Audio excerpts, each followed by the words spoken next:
you, Nelson. Thank you, Nelson. Mga kapuso, nakaangat na ba ang lahat? Ang sabi po kasi sa datos ng gobyerno, mas maraming Pilipino na ang nakaahon sa kahirapan kumpara ng nagdaang 2 taon. What you think, mga kapuso? Kayo ba naramdaman nyo na pumaldo kayo o nakaluwag-luwag na sa buhay? Ang sagot ay ilang kapuso sa pagtutok ni Dano Tingkungko. Kung datos ng gobyerno ang pagbabasehan, mas maraming Pilipino na ang nakaahon na umano sa kahirapan. Sabi nga nila, nakaaangat na.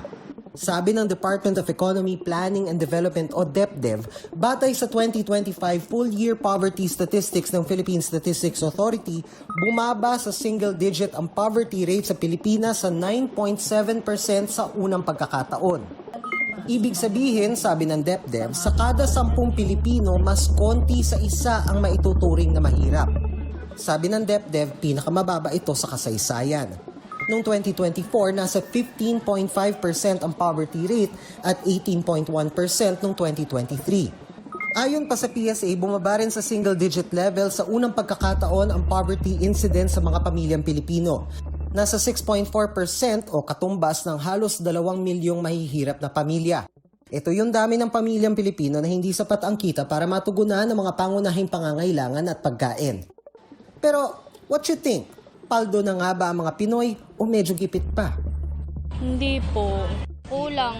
Sobra. Tapos ang laki na rin ng mga bilihin ngayon. Nagtitipid na lang. Araw-araw ko nagtitrabaho, pumapasok. Sakto lang naman kasi kahit pa paano, may kinikita pa rin. Kulang pa rin yung sahod. Alam lang ngayon tumataas na yung bilihin. Meron namang nagpapasalamat na kahit papano nasa maayos silang sitwasyon. Lang ako, nagpa-parking, kunting barya, okay na sa akin pero wala akong maibigay sa mga pamilya ko. Umangat din ako kasi may din na progress kunti. Kumikita din naman ako at saka may nakukunan ako ng kahit na kunting puhunan o kunting may gay ko sa mga mga anak ko. Medyo huminga ng konti. Mga anak talaga, lahat sila may pinagtatrabawan. Yun. Hindi kumbaga sa malilit sila na lahat sagot ng magulang. Medyo oo, na parang hindi. Mas okay siya ngayon. Angat lang ng konti.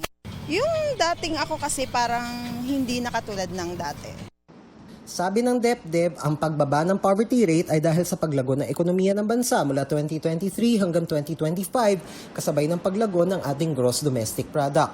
Yan umano ang sumalo sa pagtaas ng inflation rate o bilis ng pagmahal ng mga bilihin. Malaking bagay din sa mga mahihirap ang mga ayuda tulad ng 4P, social pension, kadiwa at tupad program ng DOLE. Pero sino nga ba ang itinuturing na mahirap? Sa ilalim ng Social Reform and Poverty Alleviation Act, sila yung mga nasa ibaba ng poverty threshold o yung kumikita ng 14,634 pesos kada buwan para sa pamilyang may 5 miyembro. Para sa Ibon Foundation, mali ang sukatan ng kahirapang ginamit ng gobyerno. Ang sinasabi lang niya, sa totoo lang, hindi sa nabawasan ng kahirapan, kundi nabawasan ang pumapasok dun sa 96 pesos or less a day. Pero yun nga, it matters how you measure poverty. Kung titignan natin halimbawa yung self-rated poverty ng SWS for 2025, sa parehong panahon na sakop ng PSA computation, mahigit kalahati ng pamilyang Pilipino, halos 14 or halos 15 milyong pamilyang Pilipino nagsabing mahirap sila. So para sa amin yung katotohanan siguro, medyo mas malapit doon kaysa doon sa napakaliit na bilang ng kinikwenta na mahirap ng PSA. Dagdag pa ng grupo, delikado kung seseryosohin ng gobyerno ang ganitong sukatan dahil maganda mang pakinggan, pwede itong humantong sa pagpapabaya sa paglaan ng tamang pondo at suporta sa mga programa para sa mga mahihirap. Sa halip na harapin yung mas totoong kalagayan na ang dami-daming Pilipino na naghihirap, kulang ang trabaho, kulang ang kita, napipilitan ng mga ibang bansa, imbis na harapin yung napakahalagang reforma sa agrikultura, Pilipinong industriya, at ibig sa mga batang serbisyo natin, magiging kampante sila at sabihin, all good naman pala, so business as usual. At delikado yon. Kasi, kumbaga, kung binababahaan natin ang pamantayan para sa hindi maging mahirap, at kung sabihin natin matagumpay na tayo, pag netong resulta niyan, walang babaguhin sa mga patakaran na nagdudulot sa mas malawak at malalim na kahirapan. Walang mababago sa patakaran na nagpabagsak ng agrikultura sa pinakamaliit sa kasaysayan ng bansa at sa manufaktura sa pinakamaliit sa 8 dekada at sa klase ng ekonomiya na sobrang kulang ang trabaho.